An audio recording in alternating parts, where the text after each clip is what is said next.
Hi everyone, so for this project we're going to be making the Deep Space Sparkle gingerbread houses. We are working pretty large for this project, so we have our big large piece of paper here. I also have a ruler nearby, a pencil, and my larger eraser, and I have the guided practice sheet right next to me to use as a reference. So first thing, before you do anything, make sure you write your name and then flip your paper over. As I mentioned before, we are going big for this project. So first thing we need to do is we need to sketch in our gingerbread house like layout. So this is kind of like the bones or the skeleton of our entire gingerbread house before we start adding all of the extra details. It is very important that in this step you use pencil and you press lightly with that pencil. If you press too hard, it's hard to erase or change anything. So if you make a mistake, it's hard to erase. So what you are going to do is you're gonna pick one of the houses from your guideline sheet.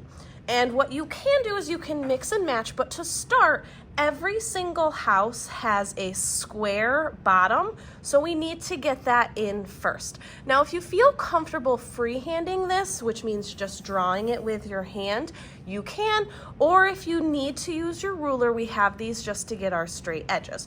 So to start, we need to make the side, the bottom, and the right side. So I'm gonna put those in right now.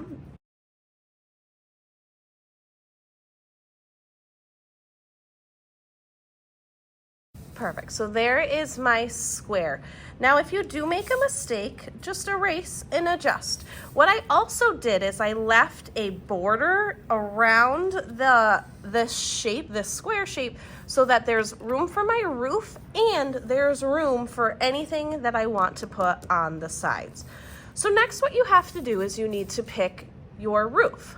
Now when you're looking at your roofs on your paper, some go straight across with diagonals, some have shapes in the middle, some are combined, some have fancy shapes, some are just simple shapes. So what I want you to do is pick one of the roofs and just start copying it in. Now for my roof, what I'm gonna do is I'm gonna do something similar to this middle one. So I know that there's a straight line here, a straight line here, and a straight line here. So I know this is the top. That's the top of my gingerbread house, this line right here. On these ones, they all also have tops. So knowing that, I know that my top needs to go at the top of my paper. So I'm gonna just put that sketch line in. And for the house that I'm doing, it's straight. So there's the top of my house. Looking at my guide too, I have a diagonal here and a diagonal here coming off and attached to the top. So using my ruler, I'm gonna put that in and I'm gonna just draw that line in. Same on the other side. Now if I'm looking at my house and I'm saying, whoa, wait a minute, I don't like this, now is your chance to change this.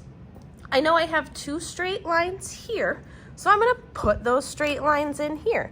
And I wanna put them where they make sense. It doesn't make sense to put those lines down here because they are attached to the roof. So I'm gonna go lightly sketch in, lightly sketch in. So there's that. And now I know there's also a triangle shape right here, so I'm gonna sketch that in. If you don't like it too, erase and change it. Perfect, and I can see where I have some lines that I can erase that were just guidelines. So there is my roof. Now everybody's house and everybody's roof is gonna look a little bit different. So if you design a roof that's not on your guide sheet, that's also okay. Next, what I'm gonna do is I need to add in the windows and the door. So I'll let this part fast forward through that.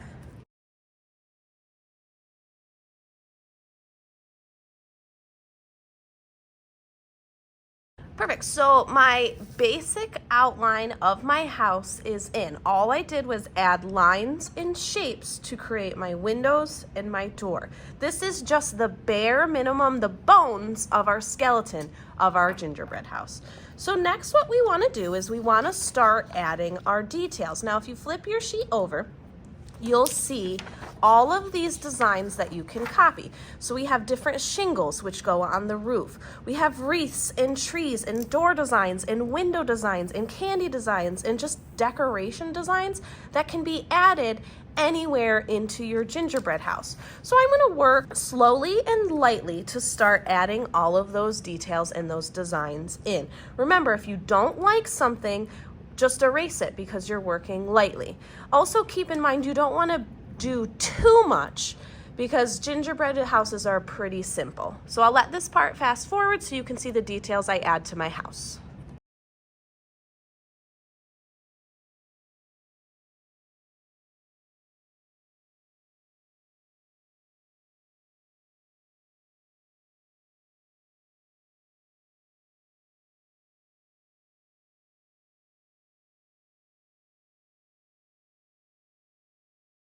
Perfect, so my sketch is just about done. An area where I don't want you to add details is around your windows. You can add awnings, you could add window panes, you could add anything to your area around your windows. Also, don't forget that you can add stuff on the side or in front of your door of the house. So next we are going to add oil pastels to add a little bit of extra detail before we paint. Now with our oil pastels, what they do is they create a resist. So if you paint over the top of the pastels, the color of the pastels will show through. So we don't want to add too much pastels. So what I'm going to do is I'm going to take my white and maybe some of my accent colors and outline some of my pencil lines. What I am not doing is I'm not coloring in the entire gingerbread house, because if you do that, you're not going to be able to see the paint once you paint. So just doing outlines with a few colors. Now's a good time also to use white, because white will kind of show the illusion of snow or sugar for a gingerbread house. So you can use the white on this part as well.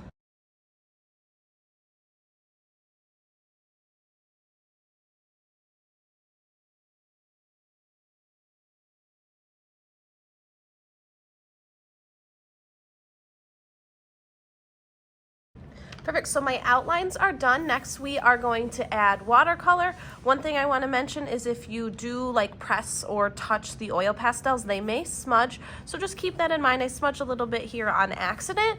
Totally fine, I'm going to go over it with paint anyways. For the last and final part, we are going to paint in the rest of our gingerbread houses using watercolors. Now with your brushes, you want to make sure you're using the right brush. So the small detail brushes are for small tiny areas, maybe like my bow. The regular brush is for filling in normal areas, maybe the normal medium size, and our bigger square brushes are for filling in the biggest areas. Now with our watercolor, the more water you add, the lighter the color will be.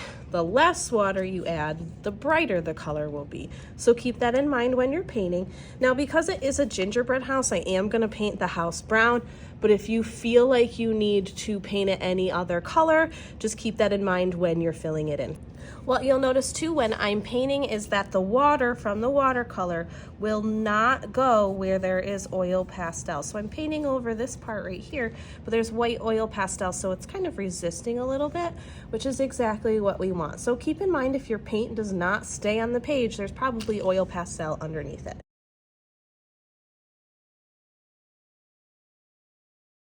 What you can see too is I'm painting my brown part right here. If I were to go in and paint the green right next to it, what's going to happen is they're going to mix together because of the colors still both being wet. So if you have to paint an area and then move to another one and come back to this area, you can. That's probably the best idea. So for example, I need to paint the inside of this wreath brown, but I'm gonna wait until my green is dry, because when green and brown mix together, you're gonna get an even ickier brown.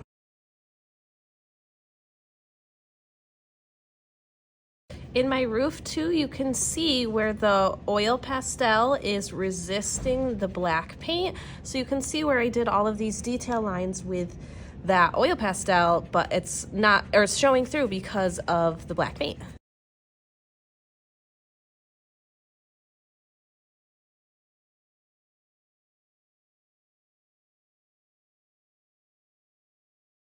Perfect, so my painting is just about done. Look at your whole entire gingerbread house and make sure that there's nothing that you want to change or add. ideally there really should be no white spots unless it is a part of your design. So for example, I tried to make this look like a candy cane, so I left these stripes white, same within my door. Also, do not forget about inside of your windows. If you want to do things inside of there, you can. I just did a color. And don't forget about around your house, add a lighter color or just a color to really make your piece look finished and whole. Now this is big and it has a lot of water on it and a lot of paint on it, so when you pick it up, make sure you hold it like a pizza and bring it over to the drying rack.